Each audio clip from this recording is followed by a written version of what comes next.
Deacon Mark Campbell here with Tim GlemKowski, and if his name is familiar to you, it could be for this huge event we had just this past summer. I know as I've been telling people about this this conversation that we were going to have, you know, it was ringing some bells with people, but as soon as I said National Eucharistic Congress, like, oh yes, that guy. Yeah. So I want to just jump into that real quick with you, if you would. You've had just a few months now to reflect on that event. I know you went right to work for Amazing Parish, yeah. But what has been the fruit that you've seen, or as you look back upon that historic event?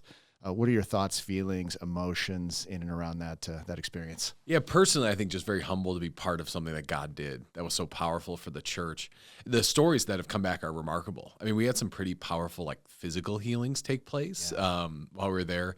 Certainly a lot of stories of conversion, priests who have reached out that said that they were, you know, really agonizing in their priesthood and thinking about leaving, and that have been recommitted to their vocation even. As a result of it. I think the broader thing is, I think in some senses it's a bellwether to the church and an image to the church of the kind of fruitfulness God wants us to have, that he's doing something in our time around revival. And I think it was very unifying in a lot of ways, but also challenging to sort of say, this is where we get our life from, is from Jesus and the Eucharist. And I think God reminded us of that there. Yeah, and I was there and experienced many of those things just in conversation with people of it was like a giant family reunion with all the cousins you'd never met before. That's right. And at the same point in time, this personal encounter with Jesus with, you know, 50, 60,000 of your closest friends, right? It was just really unless you were there, in many ways tough to describe. Yeah. And so I'm glad you've gotten some of that feedback. And I imagine just as time goes by, there's going to be more stories and more experiences that people will reveal and share about.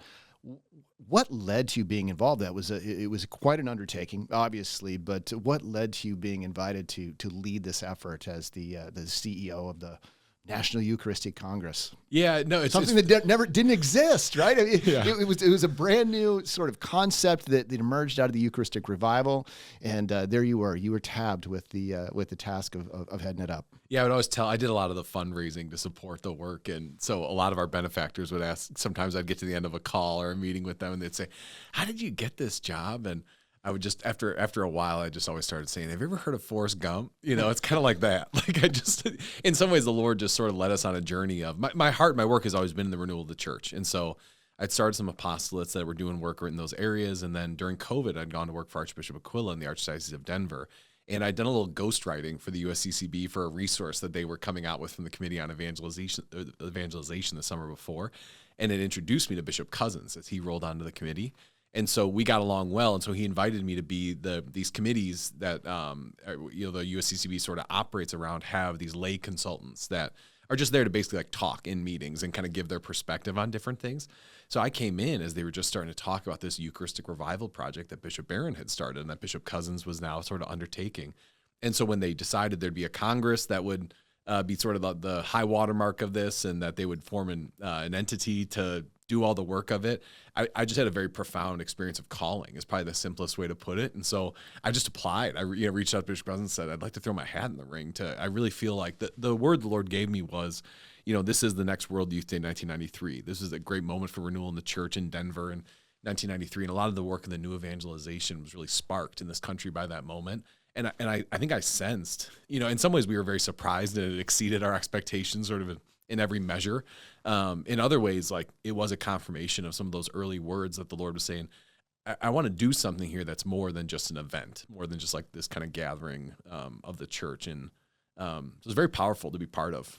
I'm imagining there was not a long list of people that were willing to throw their name into the hat. It was very new, and it was not a lot was figured out. Right, and it was still in its conceptual stage, right? Very much so. What was going to take place? Very much so. Yeah, and even, I mean, to the moment of the Congress, right? In some ways, like we had an opening dinner with a lot of our supporters and then the bishops, and then we sort of all just, you know, walked over. I had a little golf cart and took the kids over to the opening night, and it was one of those things that when the opening night of it, one of our benefactors, I remember, came up to me. We were kind of in a suite together. He had tears in his eyes, like choked up, and he was like, I don't know what I expected, you know, but like, it wasn't this. And I think that was everybody's experience in some ways of like, we kind of got, to the starting line, and then the Lord for 5 days. I think you're right. Like, it's almost hard to describe like what the experience was actually like. My wife even says sometimes we were so busy. I gave like 12 talks that over 5 days or something like that, and I think you were at every press conference that I sat. It was every press conference. It was I was like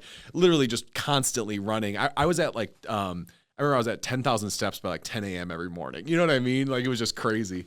And so it's so busy, but even she'll say like, oh man, I just like would love to go back for like a day. Like, it was just so life-giving. And I think in many ways that was, I think that's the humbling part of it, is it really was just a work of God at the end of the day. Well, and then from that, there's the ripple effect that takes place, right? The lives that were changed there, then went back into their communities, and now are impacting the lives of others through their witness of faith. And this side of heaven, we'll just never know, right? Like of just how vast the net was cast for to be fishers of men, so to say.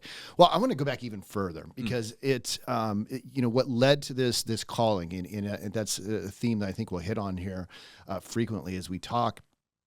Is that you are somebody who appears very docile to the promptings of the Holy Spirit, and is willing to discern and respond to a call.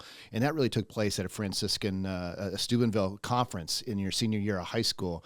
Are you willing to talk about that in detail of what that experience was like? Sure, yeah, happy to. Yeah. So I, good Catholic family growing up, right from Chicago, or kind of culturally Catholic, and then my folks had a conversion, and then got to high school and just kind of fell away, and like dumb teenager stuff. And I think in some ways like wrestled with the faith, like really felt like it was kind of repressive, and wasn't sure it made a lot of sense. I think more than anything, I just hadn't had like really an encounter with Jesus, or a compelling reason to like, it's countercultural to live Christianity today. It requires like effort, and that effort didn't seem, it didn't seem relevant enough to me to give that effort. And so my mom forced me on a bus to a Steubenville youth conference for my senior year in high school. And simply put, you really heard the gospel message for the first time in a very powerful way, and it conflicted me. Like the question that kind of occurred to me, I think even at that time, sort of living in a life of sin, I think there was an intellectual honesty, at least, to say like, what if this is real? Like, what does that mean? And I think formation growing up, like, knew in some ways what that would mean, what it would require. And so really wrestled throughout that weekend, but then Saturday night of those Steubenville youth conferences, an opportunity for adoration. And really in that youth conference had an opportunity to say to Jesus for the first time, like, if you're real, like if this is true, I'm open, and really opened my heart in prayer. And very powerful. I think Pope Benedict XVI says being Christian is not the result of an ethical choice or a lofty ideal. It's the fruit of an encounter with a person. And for the first time in my life, God became a person, and he became real. And it did. It really shook me up and kind of changed things ultimately. Awesome. We're going to take just a short break, but when we come back, we're going to continue our conversation with Tim GlemKowski. He is the executive director of Amazing Parish. Yeah. And that's sort of a brand new role for you, but fits right in with the how the Lord has been setting you up for this work that is. Well, we're going to get into it. It's not easy. When we're talking about revival, it's a word that it really comes with some sincere action and planning that needs to take place. We'll talk about what revival looks like to you and what Amazing Parish is doing to do that. Can't wait.